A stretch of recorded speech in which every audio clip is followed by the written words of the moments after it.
Assalamualaikum warahmatullahi wabarakatuh. Perkenalkan nama saya Wan Suhananta, Mas Tambuk di 1A119017, Agribisnis kelas B.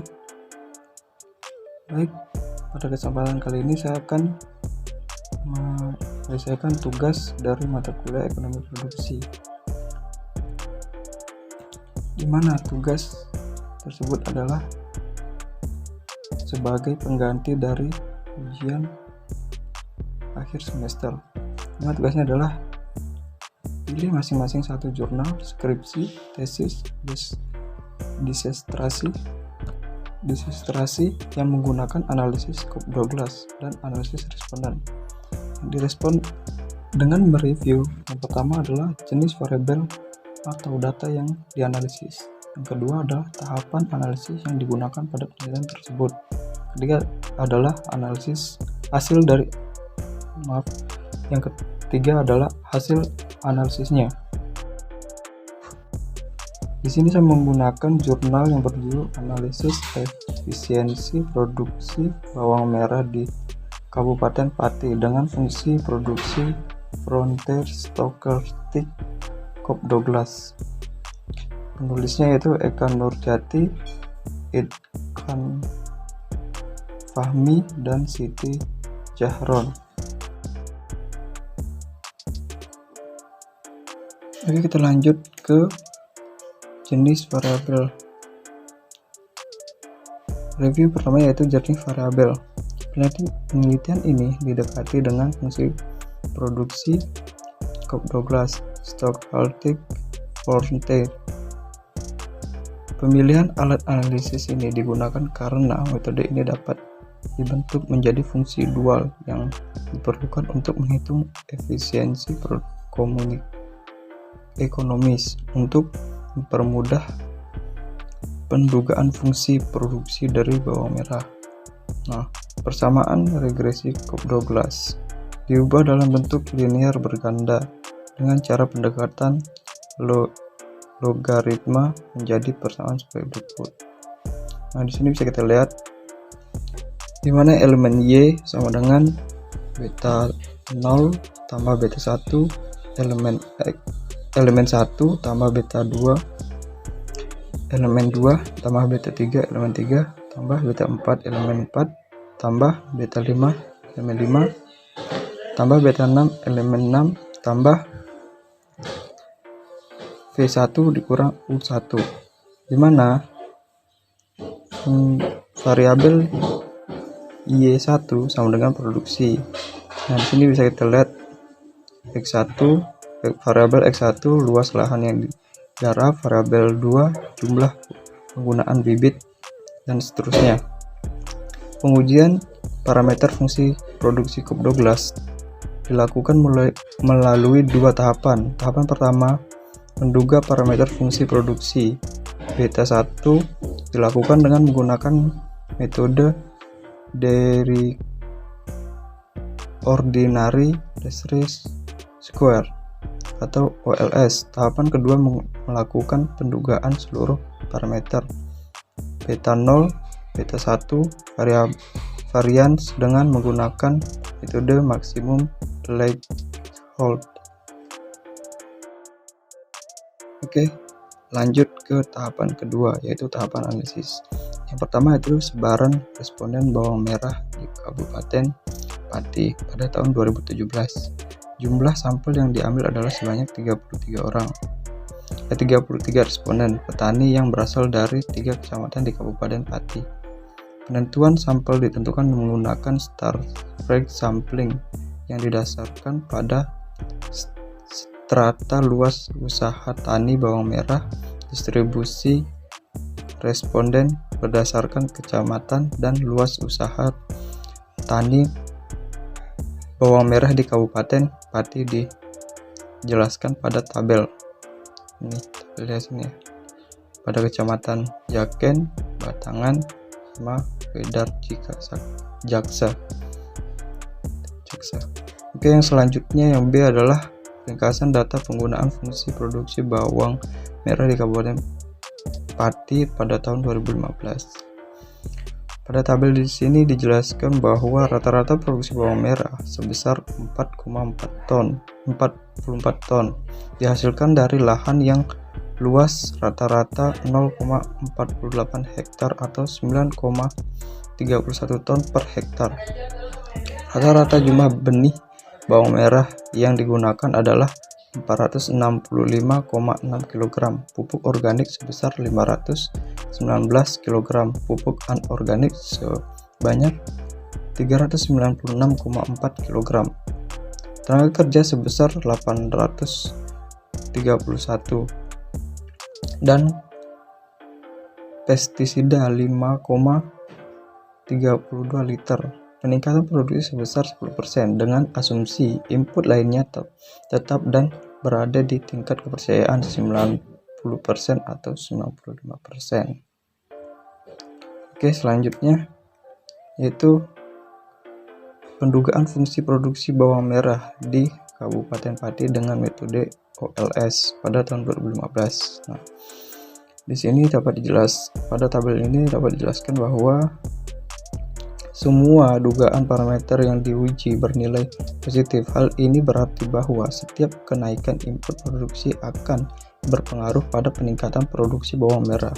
Juga menjelaskan bahwa terdapat beberapa variabel yang berpengaruh nyata pada produksi bawang merah, yaitu luas lahan, jumlah benih, tenaga kerja.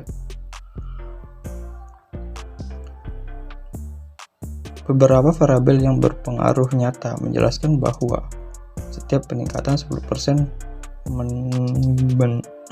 penggunaan jumlah variabel tersebut.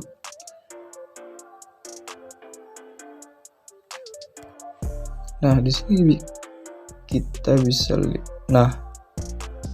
lihat bahwa ada variabel bebasnya, yaitu intercept, luas lahan, benih, pupuk organik, pupuk anorganik, tahapan kerja, pestisida. Dengan parameter undangan seperti yang kita lihat di sini, ada intercept 0,917, lahan 0,3480 dengan ratio pada intercept 0,8309 dan luas lahan 2,5450. Oke, selanjutnya ke yang keempat, pendugaan efek inefisiensi teknis usaha tani bawang merah di Kabupaten Pati pada tahun 2015. Di sini pada tabel ini dapat dijelaskan bahwa terdapat 2 dari 6 variabel bebas yang memiliki tanda dari parameter dugaan delta sesuai dengan dugaan awal. Kedua variabel bebas tersebut yaitu keanggotaan kelompok tani dan akses ke penyuluh. Mungkin keanggotaan kelompok tani tidak berpengaruh nyata, namun mempunyai kecenderungan bahwa keikutsertaan petani sebagai anggota kelompok tani berkontribusi positif terhadap efisiensi teknis.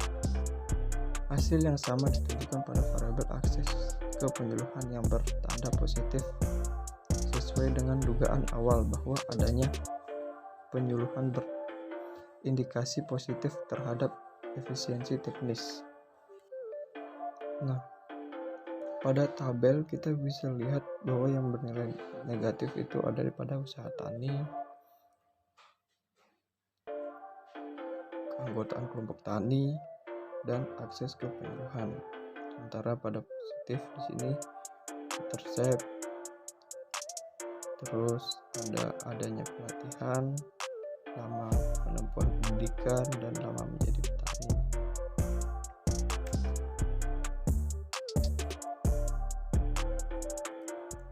Baik, selanjutnya melangkah pada hasil analisis. Yang pertama, bahwa nilai segmen square Q pangkat 2 dari fungsi produksi bawang merah adalah 0,0275.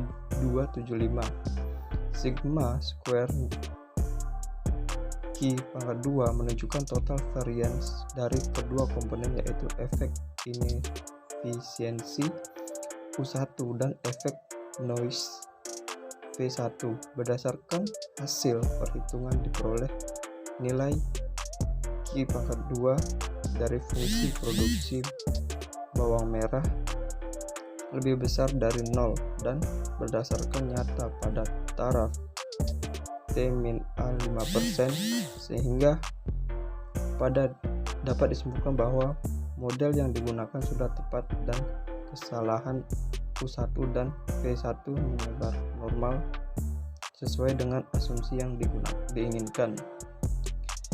Yang kedua yaitu variabel yang berpengaruh nyata pada produksi bawang merah, yaitu luas lahan, jenis benih, jumlah benih, dan tenaga kerja. Beberapa variabel yang berpengaruh nyata menjelaskan bahwa setiap peningkatan 10% penggunaan jumlah variabel tersebut akan meningkat produksi sebesar 10% dengan asumsi input lainnya tetap dan berada di tingkat kepercayaan 90% atau sampai dengan 95%. Nah, selanjutnya pada poin 3 yaitu bahwa rata-rata produksi bawang merah sebesar 4,44 ton dihasilkan dari lahan dan dengan luas rata-rata 0,48 hektar dan atau 9,31 ton per hektar. Lanjut ke poin 4 pada hasil analisis, yaitu hasil penilaian pada memperlihatkan bahwa nilai return to scale atau RTS untuk fungsi bawang merah adalah sebesar 1,025 atau berada pada wilayah 2 dan disebut constant return to scale. Dari nilai RTS dapat diartikan bahwa setiap proporsi penambahan faktor produksi akan menghasilkan tambahan produksi yang proporsinya sama. Kondisi CRS pada penelitian ini menunjukkan bahwa usaha tani bawang merah masih potensi untuk ditingkatkan produksinya, yaitu dengan meningkatkan proporsi input produksi melalui berbagai teknologi dan inovasi pertanian. Oke, selanjutnya adalah kesimpulan. Pada kesimpulan, input yang berpengaruh nyata terhadap produksi bawang merah yaitu luas lahan, jumlah benih, jumlah pupuk organik, dan jumlah tenaga kerja. Penggunaan pupuk anorganik tidak berpengaruh nyata terhadap produksi bawang merah di lokasi penelitian. Hasil penelitian ini memperlihatkan bahwa usaha tani bawang merah di Kabupaten Pati sudah efisien secara teknis, namun belum efisien secara ekonomis dan alokatif. Faktor-faktor berpengaruh nyata terhadap efisiensi teknis produksi bawang merah ialah usia petani berpengaruh negatif, dan lama pengalaman bekerja sebagai petani berpengaruh positif. Keanggotaan kelompok tani dan akses ke penyuluhan berpengaruh positif namun tidak nyata. Efisiensi produksi bawang merah dapat ditingkatkan melalui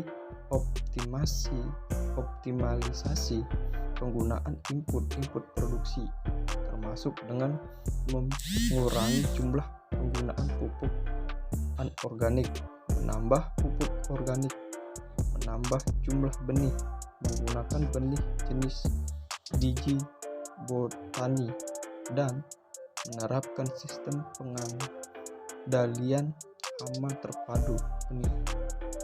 Peningkatan fungsi penyuluhan pertanian dan kelompok tani termasuk strategi untuk meningkatkan efisiensi usaha tani bawang merah. Baik, sekian presentasi dari saya. Lebih dan kurangnya mohon dimaafkan. Dan mungkin ada kesalahan pada review jurnal ini, mohon dimaafkan karena saya masih dalam proses belajar. Oke, terima kasih.